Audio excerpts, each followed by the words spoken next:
How do you value money? Never had a job in my life. I don't come from like a wealthy background, but I actually never had a mentor. I know you're making money from this. After about 2 years or so, I had about 3 million followers. That all crashed and burned. It's just a fancy way of saying it made a million in revenue. What the hell are they doing that I'm not doing? That definitely led to burnout. If you have patience, consistency, and discipline, you're not going to do something for a year and not get results. Fuck it, let's go into it.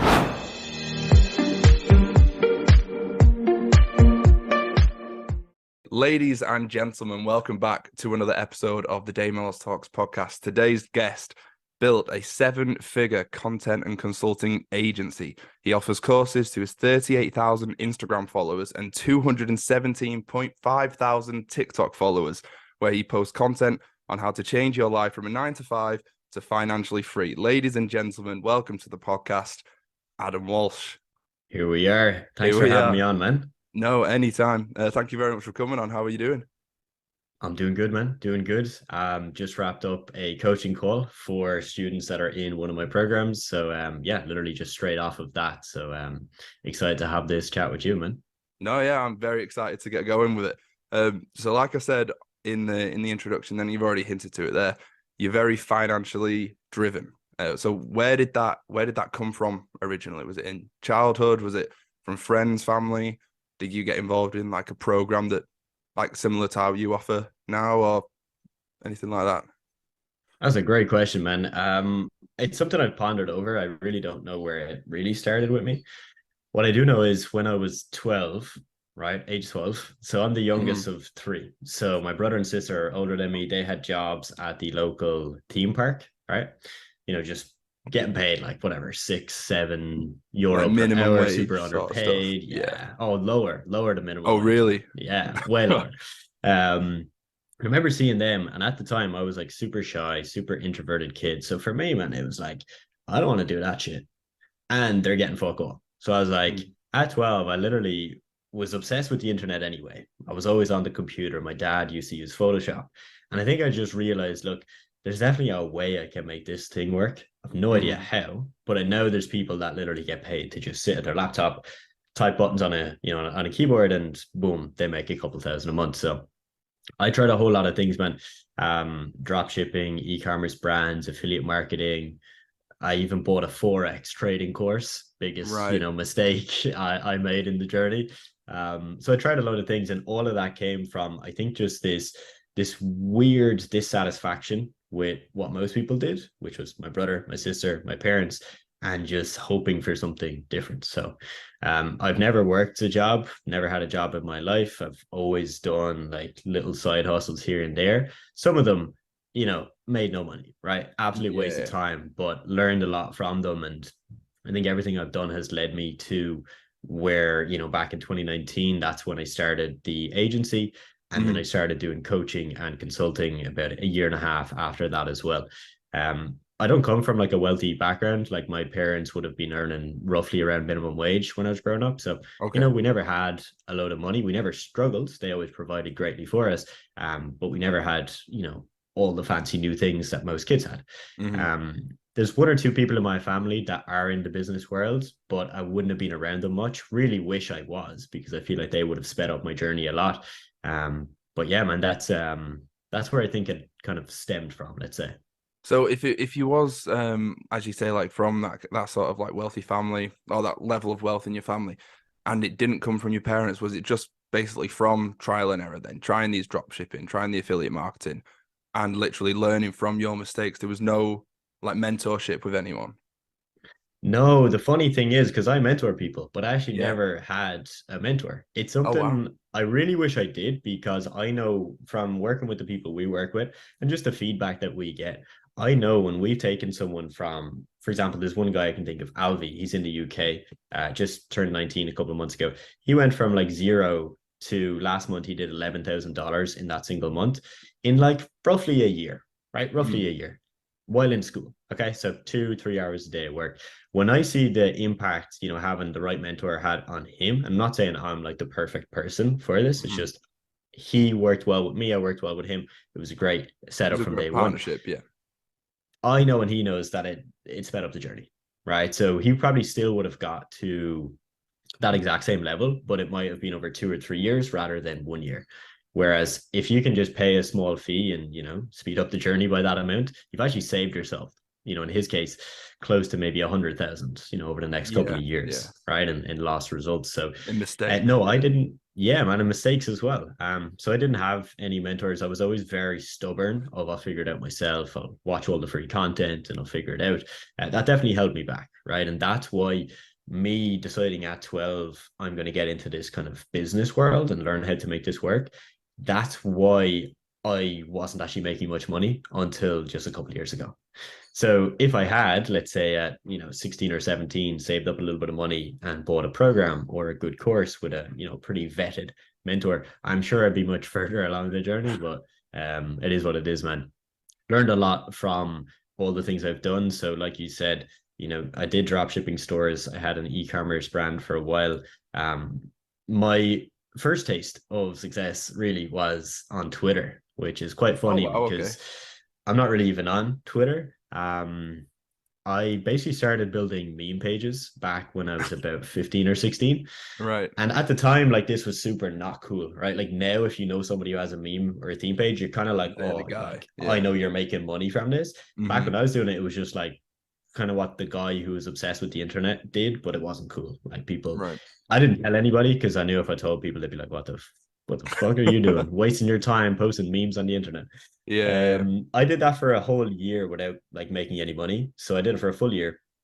I spent at least an hour a day just, posting memes, doing little growth hacks like follow for follow, like follow 1,000 people, Hmm. unfollow all the ones that didn't follow back. A bunch of just spammy stuff to see if I can make it work. And I remember I got to about 10,000 followers in the first year. Didn't make any money, but that was enough for me to see, okay, like there's definitely a way I can make money with it. I haven't done it yet, but there is a possibility. So yeah, man, I just kept going with that. After about 2 years or so, I had about 3 million followers. We basically just rinsed and repeat the process that worked for one page, and then I would just Hmm. start dozens of pages. So the 3 million followers was like probably 12 to 15 pages that was spread across. Some pages with 500,000, some with 50,000, and we would just literally post advertisements for businesses. They would just pay us. We would do that super simple stuff, and that Hmm. was my first taste of wow, this internet money stuff is real and it can be possible. For me personally, it stunted my growth long term because I made some money very easily with the Twitter stuff where it wasn't that hard work. And I thought I had it all figured out. And I was like, oh my God, I'm 17 and I've got this shit figured. We're good to go. That all crashed and burned. All the pages got banned. I was in Oh, Singapore and I remember waking up one day and boom, they're all gone. everything was And gone. my entire, income and business just completely fell. So for me to then start the agency in 2019, which as you mentioned, that turned into a 7-figure business, which it's just a fancy way of saying it made 1 million in revenue. That's literally Hmm. all that means. That was a hard journey because I went from this super kind of easy thing that I just kind of figured out. I kind of got lucky, I think, to a thing that really took building an actual business, right? Like contracts, limited company, sales calls with big business owners, like stuff that's like real business activity to me. Whereas the stuff before was, like you said, just kind of things of me figuring shit out. To be doing that though, at 17, to have all those pages for what do you say, over 3 million across the Yeah. board. What Mm-hmm. were those pages centered around? Were they some of the meme pages still, or were they more business focused so you could get those higher brands to come and like pay you to advertise their stuff? Yeah, man, they were actually all meme page related. All So of them. yeah, Oh, there was wow. no like business or finance or investing, right? Because that's where Yeah. you get the most money for ads and CPMs on Yeah. YouTube. No, this was all like the biggest page was about 550,000 followers, and it was shower thoughts, right? Like literally I those do. one Yeah. liners. Yeah. Yeah, literally those. I'll be honest, I don't think I ever came up with one of those myself. We just used to pull it from like Reddit, Yeah. some other Or blogs Google and or shit like something. that. Yeah. So yeah, that was one of them. I had one about Consuela out of Family Guy. I had one about Iron Man, like literally the character from a movie, like just a Yeah. bunch of random stuff. What we did do that was, I think, very clever looking back is we would hijack any internet trend. So you might remember back, I don't know, maybe like, geez, man, probably like 7 years ago, there was this Okay. trend of this girl in a car. It was a tiny video clip, and she's in her mother's car, and she's like, "I'm in my I'm mum's in my car." mum's car. Yeah. Yeah. Yeah. So when that popped, I just created a page right away. Like right away, I'm in my mom's car, photo of her, and all the posts were just like video remixes of her funny clip. And Mhm. that like blew up, got like 50,000 followers in like a week. And then when the trend would die down, we would just swap it and just call it like funny posts, funny Right. tweets, Okay. funny ideas. So that was something we did to really like, yeah, just hijack trends. We would do it for the World Cup, we would do it for the Olympics, anything of that nature where it's trending. And even if you're like not that good at content, it's still gonna pop because it's just Mhm. popular right now. We did that, and then we would just change the pages, and then we could sell the page to somebody else, and they could just use it for their business. So Wow, that is actually quite genius to be honest. Is you don't even think about like that sort of mentality with it. But yeah, man, yeah. with all of this revenue that you've got coming in, obviously a lot more now, but from a young age of 12 upwards, but you say you're focused in on 17.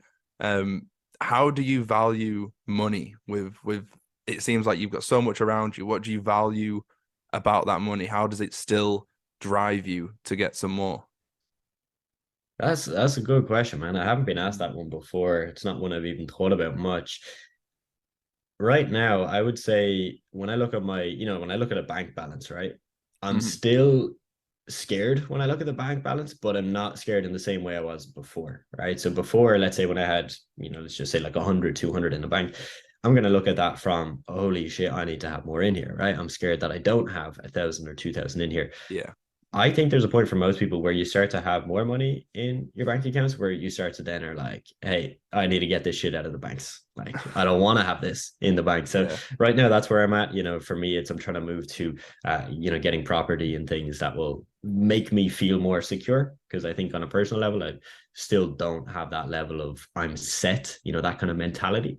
I'm sure Right. that will Okay. come with time. But yeah, man, I think you get desensitized to it very quickly. And of course, because I'm in like the marketing space, I see people that are making what I made last year in 2 days. So, Wow. I'm seeing people that are 10 times above where I'm at. So there's Mhm. always a level of, yes, I'm happy that I've got money, but you're also dissatisfied because you haven't hit, like the guy who did 500,000 last month or 1 million in 2 months. So So do you see those other finance guys as like competition then? You're like, oh, they're at a higher level than me. I need to reach that level of success. yeah, man, I would see other people that are making more than me, not so much as competition of like, I need to beat them, but they've somehow made more. So, like, what the hell are Yeah. they doing that I'm not doing? Because everybody has the same 24 hours, right? So, True. they're probably just using the time better than I'm doing. Like, they're probably working the same hours, but they're just operating at a higher level and they've got more leverage so that they're making more with the same effort. It's the same analogy of like I have people in my team. I've got virtual assistants that literally could be in the Philippines or Pakistan, right? They're Mhm. paid anywhere from like $3 to $5 an hour. They'll work the same hours as me, but obviously me being the business owner, I make way more than them. And Mhm. that's just the way the game goes. It's the same for these guys that are making, 1 million a month. They have the same hours. They might be only working 4 hours a day. It's just that they have that leverage, right? They figure something out that I haven't figured out. So yeah, man, I always try and approach it from a place of what can I learn from those people rather than, jealous and envy. Mhm. So I know that this might get a little bit cross the line, so it's fine if you don't want to answer this one. But what's the highest paying month that you've actually had in your career so far? Yeah, man, I'll happily go into it. So, like, this obviously depends if we're looking at revenue or personal income. So, Okay. let's say in revenue for my marketing agency, the highest we did was around like $54,000 in a month. For me personally, it's going to be less than that because, of course, we've got expenses, team members, a bunch of other stuff, Yeah, and a lot of that. stuff to go for. And to be honest, when most people in the business space are not going to pay themselves out all the profit they make for tax reasons, they're going to keep some of it in the business account and Hmm. do a dividend at the end of the year. But yeah, man, that was our highest revenue month.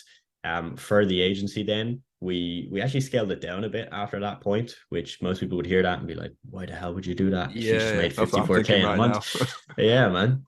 So I'll dive into that a little bit because again, not much people would, I think, even mention it. So fuck Hmm. it, let's go into it. Yeah, go for it. Um, so at that point, that was great, right? Obviously, I got a dopamine rush checking the bank balance, being like, wow, 54,000, that's the most we've made in a month. That's fantastic.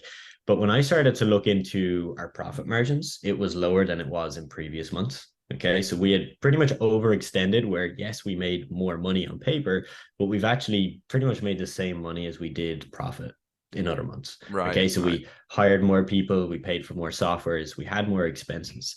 And that really taught me a valuable lesson. At that point, we decided we would scale it down a little bit, and we would do that for two reasons. So, one was to improve the profit margin, so that let's say in 3 months' time, we could make 45K in a month, but actually collect more profit. That was the goal. And how we Right. would do that would be by reducing stress in the business. Okay. So getting rid of team members that, just weren't performing, getting Hmm. rid of softwares that we were only using, a little bit of that software each month, and also the services that we offered. So at that time, our main offer to a business owner was pay me maybe about 1,000 a month. I'll manage your social media page. You do nothing. Very hands off, right? Right. At that point, we went from hands off agency that does everything for you to content and consulting, which is we'll create the content for your social, we'll coach you and consult with you on how you can then use it, but we're not going to post it for you. Okay. So that meant we didn't need as many team members. Our profit margin was going to be way higher, right? Because we're doing a whole lot less manual work each day. And yeah, that's the reasoning why we scaled down, and it made a lot of sense. We It does made pretty make a much lot the of same sense. money with less stress, because when we did 54K in a month, I was in charge of sales, right? So each day I would have Zoom calls like this, but with a business owner, Yeah. and I would have probably like 10 to 12 of those each and every day. Hmm. And those are very intense calls, right? I'm trying to sell my service. So like I've got to be on form, I got to be on my A game. And I got to a point where I was like, fuck, I'm not doing that again. Like I don't want to do that 6 days a week for the rest of my life. So scaling Yeah. it down, we started to do less of those calls, and I could have a bit more balance in my life as well, which was nice. Yeah, which is definitely something that I'd see from like an outside point of view. It seems like you'd have absolutely no hours in the day to do your own Yeah, personal things, your own of relationships with course. your family, to any hobbies that you want to do. Do you find then, I know you said now you found a bit more of a balance, but did you get to a point where that was a struggle? And how, with that, did you balance motivation to keep going as well? Yeah, great question, man. I did get out of that completely. So a few months after, I hired a salesperson who would then Mhm. do all the calls that I was doing. Not a very easy job to fill because you're Yeah. replacing yourself, but that was crucial, right? Because that meant that I could go from 6 to 7 hours a day on calls to half an hour on calls, like Right. massive Okay. change. So that was absolutely pivotal. And then with the coaching I was doing, I just kind of did more coaching in the time that I had free from the salesperson, and it just worked really nicely. From that point, I definitely built more balance, so more free time, more Hmm. time to just do the things I actually want to do. Because at that time, like that was, I like to call it Groundhog Day. I was with my business partner. We were I think we were in Valencia at the time when we had that month, and it was just every day, just like 7 days a week, just Hmm. on it, just working all the time. Very fun because you're seeing, your bank balance going up. You're seeing the numbers on the screen. You're seeing, Yeah. like, at that time we had something like 70 monthly clients. And when I'm like, geez, this is crazy. Like, the sky is the limit. But that definitely led to burnout, right? Because that's why we decided let's scale down from that Yeah. point. Yeah, because you can see that as, oh, it's also great in the moment, but it's just not sustainable long term. 100%, man. And so with your Instagram, with all the shorts and the reels on there was something that I wanted to touch on there, with Sure, man. how, well, more of the importance of promotion through social media nowadays. Not so you've got the level of reaching out to brands, as you've already Mhm. mentioned, but to promote it on social media as well, which is how obviously you've caught my attention and the attention of many others that will then be joining your program. So that short form content, I know we've already said about podcast being the long form content and how that's popular at the moment, but short form Yeah. content and being very snappy, getting your attention, having those hooks and the grabs to then drive people into your program. How important is that for keeping your business going? Massively, man. Massively. So my agency and the coaching I do are like completely separate, right? So the agency I always did with another guy, business partner. We both did it Hmm. 50-50. The coaching that I do was always me 100%. Of course, I have team members in both, Of right? course, yeah. But that is me 100%. Everything I have done, so like all the students we brought into our programs, all the coaching we've done, all the money we've made, all of that has come from short form content originally. Right. So we've probably spent about $100 on like Facebook ads max in the last 2 years. Like that's Oh, literally it. wow. I've spent thousands on video editors because I understand like Mhm. literally the way to build your personal brand these days. It's true short form content. So, like you mentioned at the start, we recently hit 200K on TikTok. All of that comes down to just having short form content going out every single day. We do minimum 3 videos a day, some days four, some days five. You Yeah. know, I don't think we've missed a day in 2 years. Like, it's so important. And like, Yeah. I represent how important that is in my action each day of we have to post 3 to 5 a day. And the beauty of it, man, is like I've had some videos on TikTok like blow up, right? You know, you get 1 million, 2 million, 3 million, but really the results come from just the compound effect of just doing it each day. It really Right. does. Okay. Because I can have a video hit 1 million and the next video might get 1,000 views. Like there's no guaranteed video that's going to pop off. But if you just show up consistently with it, eventually you'll get something that pops. Another thing that I've found is I can sometimes, for example, there's this one video I posted on TikTok. We got about 20,000 views. To me, that's good. It's not Mhm. viral, but it's good. Posted the same video on Instagram Reels and we got 1.3 million. So my point there is that if anybody's listening to this and they're producing short form content, don't just put it on one place. Like if you've made the fucking effort to make the video, put it everywhere, man. Like put it on YouTube Shorts, put it on Reels, put it on Pinterest pins, put it on TikTok, like get it everywhere. And I've found that to just be absolutely pivotal. Like my Instagram has grown dramatically just from taking anything that worked on TikTok, put it on Instagram, and just Mhm. have the two of them just feeding back off each other. For YouTube, you're probably finding this as well, man. If you're going to be posting shorts on Yeah. Yeah. YouTube, like for me in the last year, we haven't grown my YouTube crazy. We're only at about 8,000, which I want to be way further. But most of that growth has come from shorts.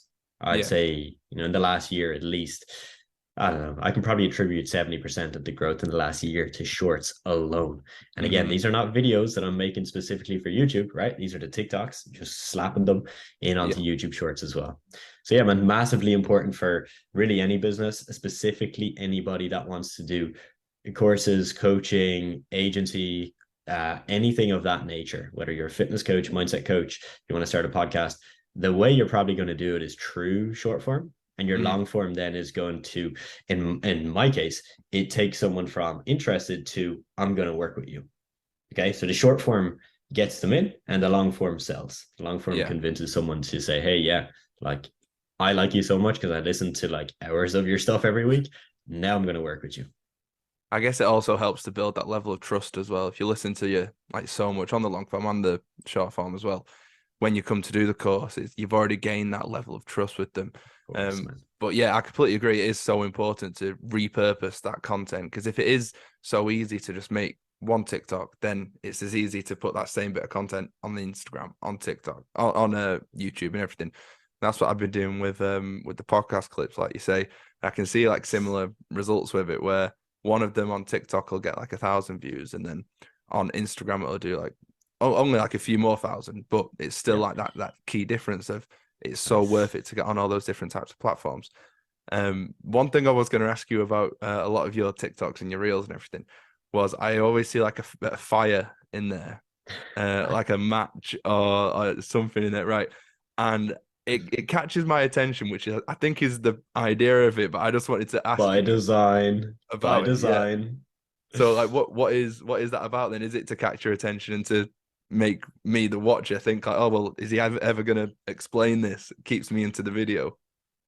Exactly that, man. Exactly that. Hmm. So the way that you're drinking right now, so you got like your coffee or whatever, like Hmm. next time you're, you know, chopping up a clip, try and take a clip that has you doing something different. Right. So not just Right. looking at the Okay. camera, but taking a little swig or you're laughing or Yeah. have Yeah. flicked your fingers, something to hook people in. This stuff sounds so basic, but the amount of videos I've had that have popped, not because the video was the best in the world, but it was like specifically designed to hook someone in the first second, got their attention with something a little bit weird, like this hand grip thing that I'm stretching right now. And then the Yeah. person is hooked. And they're like, why the fuck does this guy have a hand grip talking about business or a candle or a match or, Yeah. you know, a Yeah. lighter? It makes no sense. But the people watch. The reason I started doing that like all the time in my videos, I saw this one girl went viral for making this like avocado sushi salmon wrap bowl thing, right, on TikTok. Right. But she was telling a story while she was making it. So the thing she was making was to hook someone in. Because like I'm looking at the thing, being like, what the hell is she doing? She's now putting the salmon in, the avocados going in, but she's got this story all in the background for like a minute. Mm-hmm. So I'm listening to the story, but my eyes are focused on, the little things she's doing. Yeah. So a very, very simple thing, man. So there's no hidden meaning behind like, the matches, the lighters, the candles, but It it's, just hooks you yeah, in. man, hooks people in. And that sort of stuff is needed because, especially with that example there, I presume that the story had absolutely nothing to do with what she was making. No, it was like something about like how she, I don't know, had a mindset shift or a paradigm Yeah, shift in yeah, her personal life. Nothing to do with salmon and rice. yeah. So all of this, all these hooks and on all these people, all these things to get people engaged in your videos, all builds into your success. So how would you define success as a general thing and also personal to you? What is your definition of success? For me, success in the monetary sense comes down to, yes, making money, but making it on your own terms. So Hmm. I've always held the belief that I'd rather make, let's say, 100K a year doing what I want to do than 400K a year in some bank as a finance guy. Right. Just my personal preference, right? Yeah, yeah. That doesn't mean anybody else has to prescribe to that. But for me, I'd even much rather make 20K a year doing what I want to do, living where I want to live, travel when I want to travel, than the guy is making six figures, but he's like miserable and he has no free time and he fucking Yeah. hates his job and his dad is telling him to, keep leveling up in the job. That's not for Yeah. me. So success for me is freedom, right? It's freedom in terms of having more money, having the time freedom, but having location freedom as well, so that you can pretty much go wherever the hell you want to go, do whatever the hell you want to do, and not have to stress about, can I afford the $4 coffee at this coffee shop? That Yeah. you have so much that you never even think about it. So that's my definition of success. And I know that will change, as I get older, have kids and all that good stuff. But yeah, that's it for now, man. So you mentioned within that, I completely agree as well. It's a very good point. But you mentioned within that about the guy who's earning a lot more, but he could be stuck in like the 9 to 5 that he hates. So you've also mentioned earlier that you've never been in a 9 to 5. Yeah. What are some pros and cons of the 9 to 5 job? Obviously, I presume that you can see more cons of it, but I could also possibly appreciate the pros as well. 100%, man. I'll put my hands up. Again, I've never had a job, so I won't be able to relate to someone that's been in a job for 10 years and loves it. Mm. But there's a lot of stress that comes with doing your own thing, right? There's a lot of stress. There's a lot of extra things that I have to think about that the guy who clocks in and clocks out does never have to think about. So Yeah. there's pros and cons to all of this. For some people, starting a business is not the best route and they probably shouldn't do it. For others, if you're just wired that certain way, then it is for you. Like if you're sitting in your job and you think, this is miserable, I don't want to do this for the rest of my life and I want more freedom, then it probably makes sense to try business. But if you're in your job and you're like, nah, this is good, like I like this 8 out of 10, I'm kind of pretty happy with my life, then there's probably no need for you to start a business, because you're going to Yeah. have to go into this area of growth and uncomfortableness of just trying this new thing that might work, might fail for a bit, might take a year to get off the ground. So yeah, like I'm obviously very biased. I won't go into why I think jobs are not ideal, because I'm very, very biased on that one. Mhm. But yeah, for me personally, I just knew I was never going to get a job. So yeah, we've stuck true to it so far and hope to continue it on. Yeah, there's no plans on turning back. No way.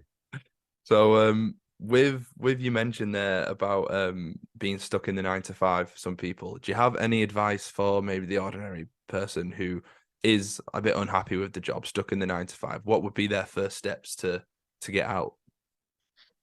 Yeah, look, I can actually talk about some students I've worked with that have been in that scenario, because I think they'll really, highlight the steps that someone can take if they're in that position. So, Mhm. one of my students from Ireland, her name is Rachel.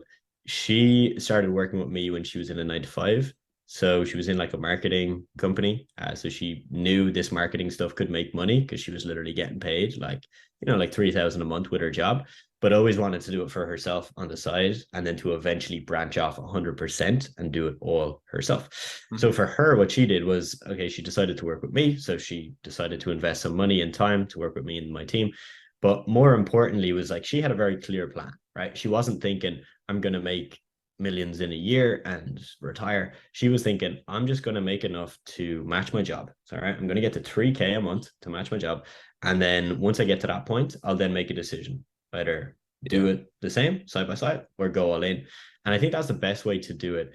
For one person, if they like pressure, they might be best off quitting and going all in. But for most people, it's going to make sense to just not put yourself in too much of a corner, right? Go slowly, level it out, and then make the leap from there. Now, for her, it worked out really well because she then quit her job, not straight away, but when she was making a little bit more from the business than the job. So let's say when she was doing 4K a month. And like for her, she's been able to get to 10K a month with her own stuff now. Obviously, she has more time, she has more freedom, does whatever she wants to do. And now she's in control, right? So if she wants to make 20K a month or scale down, she can do that. It's 100% up to her. And she knows that as well. Yeah, man, like that's what I recommend to most people is do your research, find a business model that you resonate with. What I do might not be the best fit for you. Again, I'm biased, so take what I say with a pinch of salt, right? But from the people I've worked with, I've spoken to so many people that have tried all the other things like I did, but they've done dropshipping, done e-commerce, they've done Amazon FBA, affiliate marketing, like you name the business model, they've tried it. And when we look at why, a social media marketing agency works, typically it's because of the fact that you're building a real business. It's not a business that's based on like a trending product, like a drop shipping product. It's not based on if Amazon is going to sell your product and then not sell it the next month because they change the algorithm, right? It's something that you can control yourself. You just got to learn social media marketing. It's very valuable, like we talked about. Learn how to edit videos. You've got yourself a high in demand skill. Learn now how to find business owners or people with podcasts or people with long form YouTube videos that don't have a TikTok channel. Reach out to those people. Don't work for free, but offer them a very cheap price. Offer them something that's really too good to say no to get them as your first client. Build up the experience level. Once you then have 3 or 4 clients, increase your prices.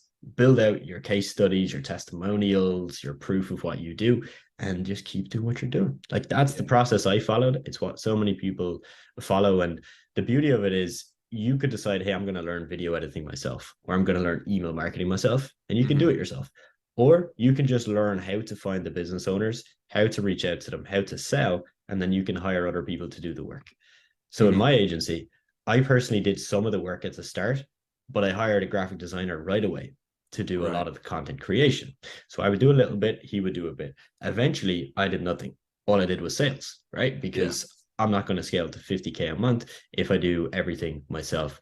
So yeah, man, I'm definitely biased on that. Of course, if people want to, know more about it, they can contact me on social media or find us on YouTube, etc. And you'll see what we do and how we help people. But yeah, it's just really getting clear on what you want, making that plan, putting it into action, and realizing it ain't going to happen right away, but you stick with it. If you have patience, consistency, and discipline, like you're not going to do something for a year and not get results unless you just didn't really do it properly, right? Like you just messed around and didn't put your full effort in. If you do that, guarantee you'll at least make some money.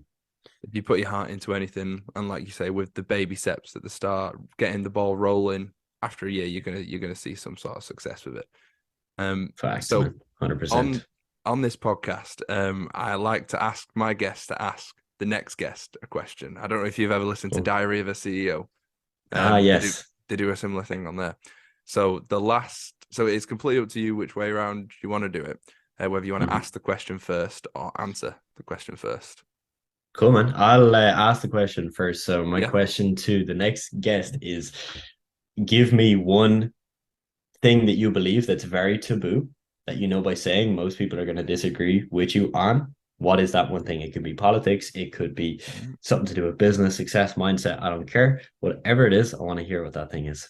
Very interesting. Very interesting. Yeah, that's going to bring up some sort of interesting conversation. Something saucy. Yeah, someone's going to get brought up there. Good. So the question for you was from a local comedian from Hull called Jack McLean. And his question to you was, if you could be the ambassador of anything, what would it be and why? Wow. Ambassador of anything. That's clearly something I've never thought about in my entire life. I think I would want to be the ambassador of self-growth, because for everything I've done, it's all come down to self-growth, right? Like starting a business, it's not that you find one secret tactic and it works. It's you become the person that figures it out first, Yeah. and then you figure it out. And I think that translates to anything you want to improve in your life, right?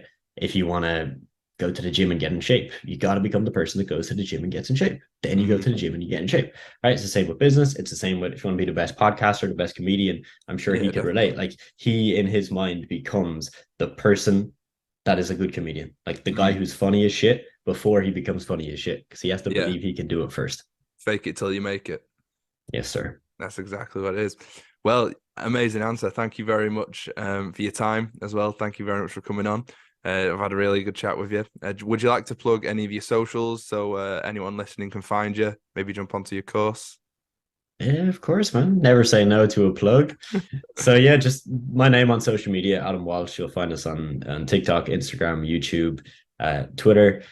You'll see links to everything we do. You can book a call typically with like me or one of my team members for free and speak to us about what we do. No pressure. If you want to just learn what we do and how it might help you out.